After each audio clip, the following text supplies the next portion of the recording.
Hello everyone, welcome back to my YouTube channel. तो guys, आप लोग कैसे हैं? आई होप आप लोग अच्छे होंगे। जो मेरी मुसलमान आर्मी है, तो वो लोग रोज़े को एंजॉय कर रहे होंगे। तो मैं चाहती हूँ आप लोग ऐसे ही खुश रहिए और ऐसे को सुनते रहिए। तो चलिए स्टोरी को स्टार्ट करते हैं। कि पिछले पार्ट में हमने देखा था कि जो हमारी जेनी होती है ना, वो शुगा को घसीटते हुए लेके जाती है, क्योंकि उसका बर्थडे होता है और वो शुगा से डिमांड करती है कि उसको घूमने जाना है। तभी शुगा उससे कहता है ओके। तो अब हम देखते हैं, लेकिन एक रिक्वेस्ट है कि मेरे चैनल पे जो भी आ रहे हैं, लाइक शेयर एंड सब्सक्राइब करें और कमेंट्स भी किया करें। यार, आप लोग कमेंट्स नहीं करते हो। तो चलिए स्टोरी को स्टार्ट करते हैं। और हाँ गाइस, मेरी वॉइस पे मत जाना, थोड़ा सा चेंज है क्योंकि तबीयत ख़राब है।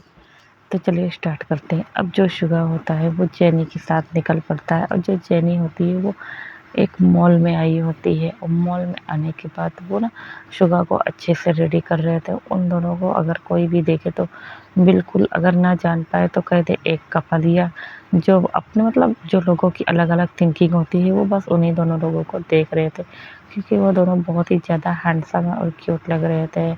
और वो दोनों मॉल में आते हैं। मॉल में आने के बाद जो हमारी जेनी होती है वो शुगा से कह रही होती है कि मुझे ये सामान चाहिए, तो ये सामान चाहिए। तो वो ये सारी चीज़ें कह कर ना शुगा को इधर उधर, कहीं ग्लास के शोरूम में, तो कहीं शू के शोरूम में, तो कहीं ज्वेलरी के शोरूम में, इधर उधर ऐसे लेके जाती है और चीज़ों को बाय ऑन कर रही होती है। और हाँ, जो शॉपिंग मॉल होता है उसमें जिमिन भी आया होता है और जेहोक भी आया होता है सुबिन के साथ। और लीना भी आई होती है, क्योंकि वो तीनों लोग मस्ती कर रहे होते हैं और कहते हैं कि क्यों ना चलो आज क्लब में थोड़ी सी शॉपिंग करके आई जाए। तो वो लोग भी आए होते हैं। अब इधर साइड जो हमारी जो जेनी होती है वो शॉपिंग कर रही होती है। तभी शुगा कहता है एक मिनट, अब मैं अभी आता हूँ। और वो वॉशरूम में चला जाता है। वॉशरूम में जाने के बाद वो अपने आप को थोड़ा सा फ्रेश करता है, और फ्रेश होने के बाद वो अपने गॉगल्स को ठीक करता है। और ठीक करने के बाद वो बाहर आता है और आ ही रहा होता है कि तभी वो सामने वाले पर्सन से टकरा जाता है। और जब वो देखता है सामने, तो सामने उसके कोई और नहीं जिमिन होता है। तभी जिमिन जब शुगा को इस तरह देखता है तो वो थोड़ी देर के लिए शॉक हो जाता है और कहता है कि तुम। तभी शुगा कहता है तुम। दोनों एक दूसरे को ऐसे ही तुम बोल रहे होते हैं। तभी शुगा कहता है तुम यहाँ पे क्या कर रहे हो? तभी जिमिन कहता है मैं क्या करूँगा, मैं यहाँ पे शॉपिंग करने ही आया हूँ। और इतना कहकर ना उसे ऊपर से नीचे देखता है, और देखने के बाद वो अंदर वॉशरूम की ओर चला जाता है। अब जो शुगा था उसकी थोड़ी देर से जिमिन भी थी, बट वो बाहर जाने की वजह अंदर वापस आ जाता है। और डोर को कहते हैं कि जैसे होता नहीं है कि लॉक कर देता है, तो वो डोर को लॉक कर देता है। तभी जिमिन जब देखता है कि उसने डोर को लॉक कर दिया, तभी वो पीछे मुड़ता है और कहता है ये तुमने क्या किया? तभी जो हमारा शुगा होता है वो पीछे से आके उसे हक कर लेता है और उसे अपनी बाहों में भर लेता है और कहता है कि कुछ नहीं, बस मैं तुम्हें थोड़ी देर के लिए ऐसे ही फील करना चाहता हूँ। तभी जो जिमिन होता है वो कहता है छोड़ो, वरना तुम्हें पता भी नहीं है कि मुझे मार्शल आर्ट आती और तुम्हारी हड्डी तक नहीं मिलेगी। तभी शुगा कहता है ठीक है, मैं अपनी हड्डियाँ तक तोड़वाने के लिए तैयार हूँ, बस प्लीज़ मुझे थोड़ी देर के इसी तरह तुम्हें पकड़ कर रखने दो। तभी जो जिमिन होता है वो कुछ नहीं बोलता है, उसका जो फेस होता है पूरा रेड हो जाता है। तभी वो शुगा को देखता है, और शुगा जो होता है वो बहुत ही ज़्यादा हैंडसम और एलिगेंट लग रहा होता है। तभी जिमिन उसकी ओर टर्न आता है और उसके गॉगल्स को उतारता है, और उतारने के बाद अपने हाथों को उसके चीक्स पर फहराता है और कहता है कि तुम बहुत ही ज़्यादा हैंडसम हो। तभी शुगा कहता है ओ रियली? तभी जो जिमिन होता है वो कहता है हाँ। तभी शुगा हल्के से झुकता है और जिमिन की लिप्स पर एक पैक कर देता है। तभी जिमिन उससे कहता है कि ये तुम क्या कर रहे हो? तभी शुगा कहता है अगर तुम कहो तो मैं बहुत कुछ करने के लिए तैयार हूँ। तभी जिमिन कहता है बट। तभी शुगा उसे कुछ और बोलने का मौका नहीं देता है, क्योंकि वो जिमिन को ब्रूटल तरीके से पकड़कर किस करने लगता है। और किस करते करते उन दोनों की जो किस होती है वो हंगरनेस में चेंज हो जाती है।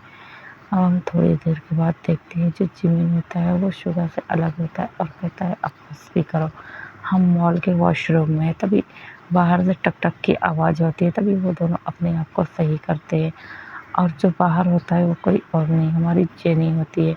क्योंकि जेनी ने देख लिया था कि शुगा बाहर आ तो रहा है पर वो आया क्यों नहीं, तभी वो बाहर उससे टक करती, तभी शुगा बोलता है और जेनी उसे कहती है तो बताओ तुम यहाँ पे क्या करे। तभी पीछे से जिमिन आता है, तो जब जिमिन को वो देखती है तभी वो शुगा से कहती भाई ये कौन है। तभी जो शुगा होता है वो कहता है कुछ नहीं, बस वो मेरा फ्रेंड है। तभी जिमिन कहता है नहीं मैं इसका फ्रेंड नहीं, मैं इसका बॉयफ्रेंड हूँ। वो ना एकदम बोल्डली ऐसे ही बोल देता है। तभी जो शुगा होता है वो देखता है और अपनी आँखों को एक ऐसे मतलब पेनी नज़रों से उसको देखकर बोल रहा था ओ रियली, तुम अभी तक मुझसे प्यार नहीं करने वाली थी, बट इतनी ज़्यादा बोल्डनेस तुम्हारे अंदर कहाँ से आई। और वो ना ऐसे करके ना उसे देख रहा होता है। तभी जेनी कहती है और अपना शुगा की तरफ देखती है और उससे कहती ओह तो भाई आपकी चोरी पकड़ी गई। और इतना कहकर वो जिमिन से हैंडशेक करती है और उसे अपना इंट्रो देती है। और जिमिन भी बता देता है कि वो एक जिम क्लब का ऑनर है और उससे सारी बातें करने लगते हैं। अब हम देखते हैं कि वो तीनों बाहर आ जाते हैं और बाहर आते ही वो लोग एक डाइनिंग टेबल पर बैठ जाते हैं और अपने लिए ऑर्डर कर देते हैं। और ऑर्डर करने के बाद वो लोग ना जो हमारी जेनी होती है वो फूड को अपना बता देती है और वो सब तीनों बैठकर अब फूड को एंजॉय करने लगते हैं। तभी वहाँ पर हमारी एंट्री होती है जे होप की और शोबिन और लीना की। वो तीनों भी आते हैं और आते ही वो लोग भी एक डाइनिंग टेबल पर बैठ जाते हैं। और वो लोग जिस डाइनिंग टेबल पर बैठे थे उसके अपोजिट ही मतलब हमारे ये तीनों कपल बैठे थे। तभी जे होप की नजरें पड़ती है जेनी पर और वो उसे देखता है तो वो उठता है और उठ के आके कहता है हाय बिल्ली। तभी जो जेनी होती है वो कहती है कि उसकी बिल्ली किसने बोला। तभी जो शुगा होता है वो ना अपनी पैनी नज़रों से हॉबी की तरफ देखता है, बट जो हॉबी होता है वो उसे इग्नोर कर देता है। तभी जेनी कहती तुम यहाँ पे क्या कर रही हो। तभी जो हॉबी होता है वो कहता है मैं यहाँ पे क्या करूँगा। और वो ना जिमिन को भी देख लेता है। तभी उससे कहता है हेलो बॉस। तभी जिमिन कहता है तुम यहाँ पे क्या कर रहे हो। तभी जो हमारा हॉबी होता है वो कहता है कुछ नहीं बस टाइम पास कर रहा हूँ। तभी वो कहता है सर क्या मैं यहाँ पर बैठ सकता हूँ। तभी जो जिमिन होता है वो कहता है क्यों नहीं। अब वो सब लोग ना एक ही मतलब सारे चेयर्स को वेटर से कहकर ज्वाइन करवा लेते और वो लोग भी बैठ जाते। तभी जेनी कहती है तुम यहाँ पे क्यों आए हो। तभी जो शुगा होता है ना वो इन दोनों की बातों को देख रहा होता है और ना वो जेनी को एक टेबल स्मृति देता है और सोचता है कि तुम घर चलो तो मैं तुम्हें बताता हूँ कि ये कौन है। और तभी जेनी उसकी बातों को इग्नोर करती है और वो हॉबी से कहती है मैंने कुछ पूछा है। तभी हॉबी कहते हैं मैंने कहा ना बेबी कि मैं यहाँ पे घूम घूम रहा था, आई मीन टाइम पास कर रहा था, तो मैं फन करने के लिए ये इस मॉल में चला आया। क्यों इस मॉल में नहीं आ सकता हूँ। तभी जो हमारी जेनी होती है वो कुछ बोलती नहीं और उन लोग का खाना आ जाता है। जो जिमिन होता है वो देखता है और हॉबी से कहता है कि बताओ ये कौन है। तभी जो हॉबी होता है वो बता देता है सच कहूँ तो ये जो क्लब है उस क्लब में ये डांस करती है और हाँ सच कहूँ तो मैं इसे पसंद करने लगा हूँ। तभी जब शुगा ये सुनता है कि वो क्या बोल रहा है तभी वो उठता है और कहता है हे तुम्हें पता भी है तुम क्या बोल रहे हो इसके बारे में। तभी सुबिन उसे कहता है रिलैक्स ब्रो चिल, ये भाई को पसंद ही करती है। तभी वो जेनी की तरफ देखता है और कहता है क्या जेनी तुम भी इसे पसंद करती हो। तभी जेनी कहती है वो भाई नहीं। तभी जो शुगा होता है वो मतलब उसको ना देख ही रहा होता है। तभी जिमिन उसका हाथ पकड़ कर उसको नीचे बिठा लेता है और कहता है कि बैठ जाओ अब। और हाँ वो तुम्हारी बहन है तो क्या उसे हक नहीं है तुम उससे प्यार करने का। तभी शुगा कुछ बोलता नहीं है और हॉबी को एक थ्रेड वाली मतलब कह सकते हैं पैनी नज़रों से देखता है और कहता है कि अगर मेरी बहन के साथ कोई भी बदतमीजी करने की कोशिश की तो मैं तुम्हें छोड़ूंगा नहीं। तभी वो अपने मन में सोचता है मुझे क्या ज़रूरत छोड़ने की, मेरी बहन तो खुद ही इतनी तेज़ है वो छोड़ेगी नहीं। और इतना कहकर ना वो एक टेबल से स्मृति दे रहा होता है क्योंकि जेनी जो यहाँ पर होती है वो हॉबी से ज़्यादा काफ़ी तेज़ होती है। अब वो सारे लोग बैठकर खाना खा रहे होते हैं और मस्ती कर रहे होते हैं। अब वो लोग इसी तरह मतलब अपने अपने डेस्टिनेशन के लिए निकल जाते हैं। इधर जो जेनी होती है वो शुगा के साथ कई जगह पे और घूमती है और घूमने के बाद वो थक कर मतलब वो आ जाती। तभी शुगा कहता है कि तुम उस पर्सन को कब से जानती हो। तभी जेनी जो होती है उसे सारी बातें बता देती। तभी शुगा कहता है कि तुम उसे पसंद करती हो, तभी जो हम जेनी होती है वो कह देती है यस भाई। तभी शुगा कहता है ओके, अपना ध्यान रखना। और इतना कहकर ना अब उन लोग का घर आ गया होता और वो लोग अपने अपने घरों में आ गए थे। अदर साइड जो सोबिन लीना होते हैं ये लोग भी अपने घर में चले गए होते हैं और जो हॉबी होता है वो जिमिन के साथ आ जाता है। अब हम दूसरी साइड देखते हैं कि जो हमारा आर्यन होता है वो अपने ही कमरे में ऐसे बैठा होता है। तभी उसे याद आता है कि उसकी जो मतलब गार्ड्स ने, मैनेजर ने उसे फाइल्स दी थी, क्यों ना उसे चेक कर लिया जाए। तभी वो उस फाइल्स को उठाता है और उसमें सारे इंफॉर्मेशन को चेक करने लगता है। जैसे जैसे वो उस फाइल को पढ़ता है वैसे वैसे उसे बहुत ही ज़्यादा मतलब पेन हो रहा था। उसके आंसू में थोड़ा सा मतलब आंखों में आंसू आ जाते हैं और वो अपने मन में कहता है ओह, तो मिस्टर किम सेओ जिन आप ही हैं वो उस पुलिस ऑफिसर जिसे नफरत है कोरिया में क्राइम करने वाले से। तो आप मेरे पास कैसे आ गए और आप आए हैं मुझे मेरे बारे में सारी इन्फॉर्मेशन कलेक्ट करने के लिए। वो सारी बातों को ना ऐसे ही प्रोसेस कर रहा होता है। तभी वहाँ पर जिन आता है और कहता है एक्सक्यूज मी सर। तभी जब जिन को आर्यन देखता है तो वो उसे थोड़ी देर के लिखता है। जब जिन देखता है कि आर्यन की आंखों में आंसू, तभी वो उसके करीब आता है और कहता है कि क्या हुआ, तुम कुछ परेशान से लग रहे हो। तभी जो आर्यन होता है वो उससे कहता है कुछ नहीं। वो आर्यन उसे यहाँ पर कुछ नहीं बताता क्योंकि वो उसके बारे में जान गया है। बट क्योंकि आर्यन जो होता है वो उससे सच्चे मोहब्बत करने लगा था।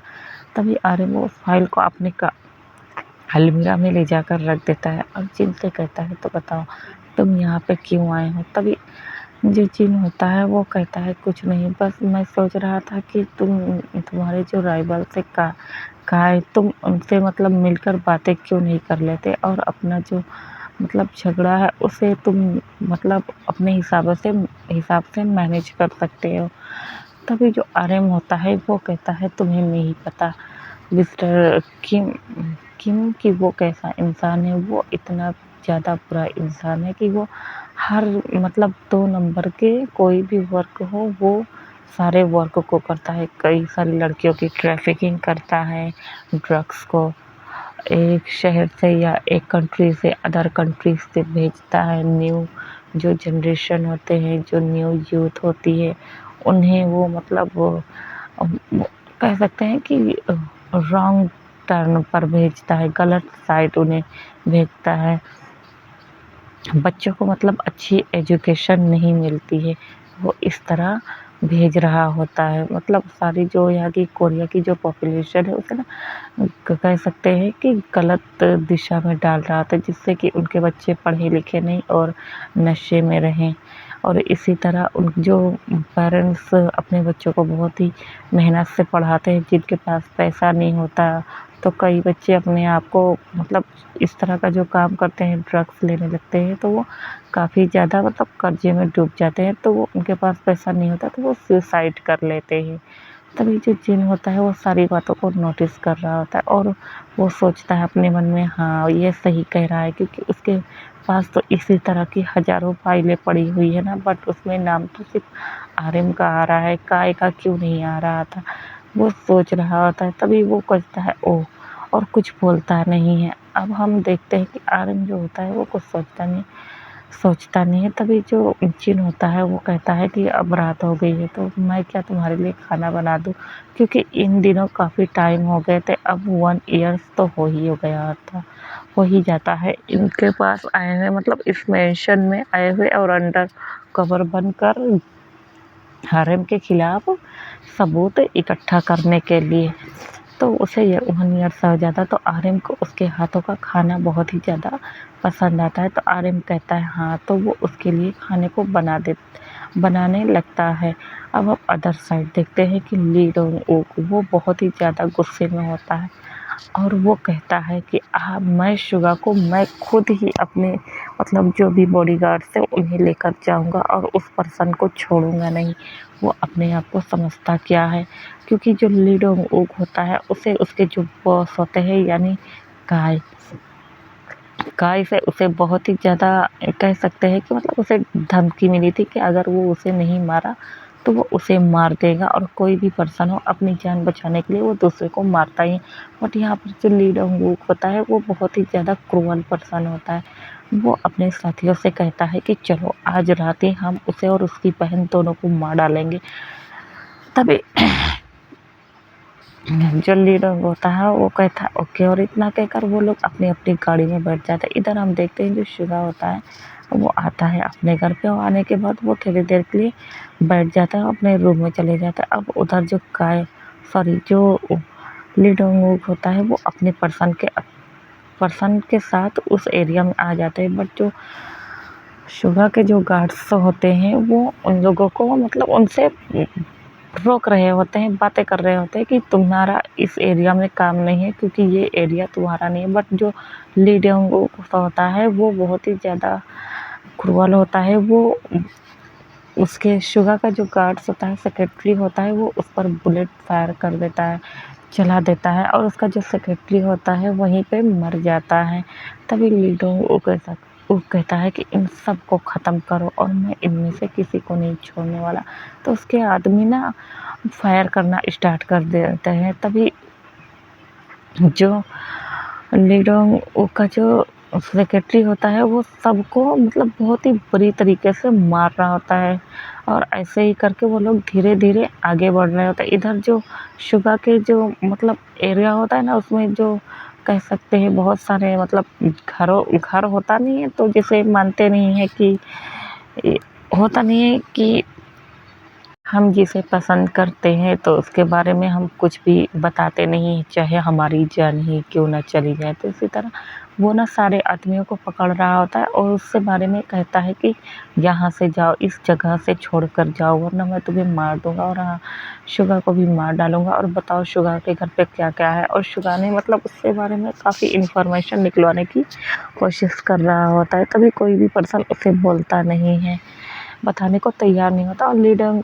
उन सबको मारता है। तभी जो शुगा का सेक्रेटरी होता है वो थोड़ा बहुत होश में होता है। वो अपने मोबाइल को किसी तरह निकालता है, और निकालने के बाद शुगा को एक कॉल करता है और कहता है, शुगा जो होता है वो अपने कॉल को पिकअप करता है। जब देखते हैं कि उसके सेक्रेटरी का फ़ोन आया है तो वो बोलता है कि हाँ, क्या हुआ। तभी जो शुगा का सेक्रेटरी होता है वो बहुत ही ब्लीडेड वॉइस में बता देता है कि मतलब झगड़ा हो गया है, और लीडोंग वूक है जो वो तुम्हें ढूंढ रहा है बॉस, और उसके करके इतना बता देता है। तभी जो शुगा ये सुनता है कि उसी के एरिया में आकर झगड़ा हो गया है, तो वो तुरंत अपनी सारी गन को लोड करता है और रखता है, और तुरंत नीचे की ओर भागता है। तभी जब जेनी होती ये देखती है कि उसका भाई जल्दी में गया है, तो वो भी ना उसे भी ना कुछ थोड़ा-सा डाउट हो जाता है, तो वो भी जल्दी-जल्दी अपने आप को मतलब कह सकते हैं 1-2 वेपन्स को अपने पास रखती है, जैसे कि डैगर हो गया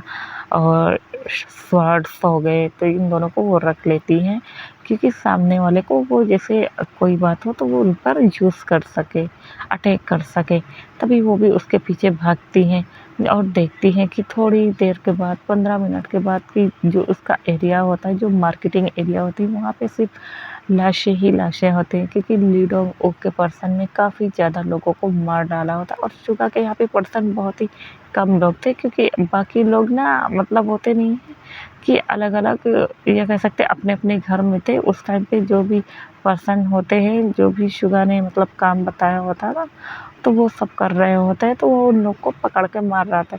तभी वहाँ पर शुगा आता है और कहता है, ली तुम यहाँ पर क्या कर रहे हो। तभी ली कहता है, ओह देखो कौन आया है, और इतना कहकर ना वो उसे ना एक मॉकिंग स्माइल दे रहा होता है। तभी जो शुगा होता है वो गुस्से में जाता है और आगे बढ़ता है, और आगे बढ़ने के साथ जैसे ही उसको मारने वाला होता है, तभी ली उसके सेक्रेटरी को उठाता है और कहता है, देख इसे, देख मैंने इसकी क्या हालत करी। और इतना कहकर ना वापस से एक बुलेट उसी के सामने मार देता है, क्योंकि जो बची कुची जान हुई होती है ना उसके सेक्रेटरी की, वो भी ना शुगा के सामने दम तोड़ देता है।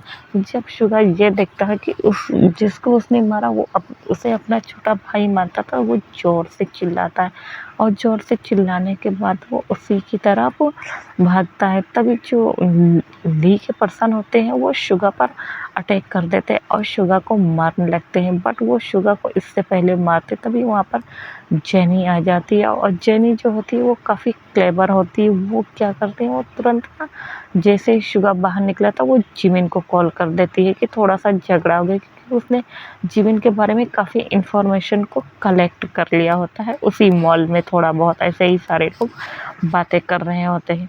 तभी जेनी आती है और आने के बाद उन लोग से फाइट करने लगती। अब शुगा और जेनी मिलकर फाइट करने लगते, लेकिन यही 2 ही लोग थे। बट वहाँ पे ली के काफ़ी ज़्यादा जो मतलब सिक्योरिटी गार्ड्स थे वो लोग उसे फाइट कर रहे होते, और वो लोग शुगा को अब बहुत ही मतलब बुरी तरीक़ा से कह सकते हैं बेतहाशा उसे मार रहे होते, और जेनी को भी पकड़ लिया जाता है। तभी जो उसको कह सकते हैं ली की जो गार्ड्स होता है वो कहती है, ओह माय गॉड तू कितना ब्यूटीफुल है, और हाँ मैं तुझे अगर नहीं मार पाया तो क्या हुआ, बट मैं तेरे साथ तेरे भाई के सामने ही तेरे साथ मैं 1 नाइट स्पेंड करूँगा और तेरा भाई ऐसे ही देखता रह जाएगा। तभी जो शुगा होता है वो ज़ोर से चिल्लाता है कि छोड़ दे उसे वरना अच्छा नहीं होगा। तभी ली कहता है, 1 मिनट, तुम क्यों 1 नाइट स्पेंड करोगे? 1 नाइट तो मैं करूँगा, क्योंकि बहुत ही दिनों से मैं इस चिड़िया को देख रहा हूँ जिसके काफ़ी ज़्यादा पर निकल आए। तभी उसके गार्ड्स सारे जो गार्ड्स होते हैं वो कहते हैं ओके, और क्या करना, जो जेनी होती है उसको उसके ही के बाहों में फेंक देते हैं, और वो उस जेनी जो होती है वो अपने आप को, क्योंकि जेनी को वो लोग ने काफ़ी टाइटली बांध के रखा होता है, और जेनी से कहते हैं कि अगर तुमने हिलने की कोशिश की या भागने की कोशिश की तो तुम्हारा जो भाई है उसके टुकड़े टुकड़े कर दिए जाएंगे। और यहाँ पे जो शुगा होता है वो थोड़ा सा लाचार हो जाता है, क्योंकि वो इतना भी ज़्यादा फाइट नहीं कर पाता, वो थक गया था। और अपनी बहन को इस तरह देख के, क्योंकि शुगा को कई सारे लोग ने मिलकर पकड़ा होता, तभी वो जो ली होता है वो आगे बढ़ता है, और चैन से ही वो जेनी को हाथ लगाने होता है कि दूर से ही एक पर्सन आता है और पकड़ के उसके हाथों को जोर से ट्विस्ट कर देता है, जिससे ली इतना ज़ोर से चिल्लाता है, और वो अपने पीछे की तरफ देखते तो पीछे कोई और नहीं हॉबी होता है, और हॉबी को देखकर ली कहता है तू कौन है बे? तभी जो हॉबी होता है वो कहता है कुछ नहीं, तेरा काल हूँ, और इतना कहकर ना वो उसे मारने लगता है, वो बेतहाशा मारने लगता है। तो शुगा जब देखता है कि वो उसे मतलब कोई मार रहा है तो वो उस तरफ देखता है, और उसके गार्ड्स भी जैसे ही शुगा को मारने वाले थे तभी दूसरी तरफ से एक पर्सन आता है और एक पंच खींच कर मारता है, और इतना ज़्यादा मारता है ना, उसका जो हर एक मूव था उसके सारे गार्ड्स बस उसे देखते रह जाते हैं, क्योंकि सब इधर उधर बस लुढ़क कर गिर ही रहे होते हैं। किसी का हाथ टूटता है तो किसी का पैर टूटता है, क्योंकि जिमिन इतना तेज उसका फास्ट मूव था कि मतलब कह सकते हैं कि कैमरे में भी 1 सेकंड के लिए उसका कोई भी एक्शन या कोई भी फाइट रिकॉर्ड ना हो, और शुगा ना अपनी पलकों को ना झपका तक नहीं पाता है। जिमिन उन सबको मार देता है सिवाय ली को छोड़कर। तभी उस जिमिन को शुगा को छुड़ाता है और उसे उठाता है और कहता है तुम ठीक हो। तभी जो शुगा होता है उसे देखता है और कहता है तुम यहाँ पे कैसे? तभी जो जिमिन होता है वो कहता है बातें बाद में करेंगे, और इतना कहकर ना वो उसे ली को उसके हाथों को खोल देता है। अब जो शुगा होता है वो उठता है और ली के पास आता है, और आते ही उसको एक पंच मारता है। तभी ली कहता है कि तुम इस तरह के बुज़दिल इंसान नहीं हो, क्यों ना चलो एक एक फाइट करे जाए, और वैसे भी असली मर्द वही होता है जो फाइट करता है। तभी जो शुगा होता है वो कहता है कौन किसको बुज़दिल कह रहा है और अभी तुम क्या कर रहे थे? तभी जो ली होता है वो कह सकते हैं शुगा को उकसाने की कोशिश कर रहा होता है। तभी शुगा कहता है ओके, और इतना कहकर ना वो दोनों अब जो हॉबी होते हैं और कह सकते हैं जिमिन होता है वो हट जाते हैं, क्योंकि जिमिन और हॉबी ने मिलकर शुगा के सॉरी ली के सारे पर्सन को मार दिया होता है। अब जो शुगा होता है वो ली से फाइट करने लगता है, लेकिन ली की जो फाइट थी वो बहुत ही ज़्यादा स्ट्रांग थी और वो शुगा को मार रहा था। तभी शुगा उठता है और उसे मारने लगता है, और देन वो उसे इतना मारता है, मारने के बाद वो अब एक मतलब ट्रिगर निकालता है जो कि जेडी के पास होता है और उससे ले लेने के बाद वो ट्रिगर से ना उसके सीने पर उतार देता है और उसे मार देता है और कई बार वार करता है और कहता है मेरी बहन के ऊपर हाथ डालने की तुम्हारी हिम्मत कैसे हुई और मेरे एरिया में आकर मेरे सारे पर्सन को मारने की तुम्हारी हिम्मत कैसे हुई। तो आज के लिए इतना ही। Bye bye.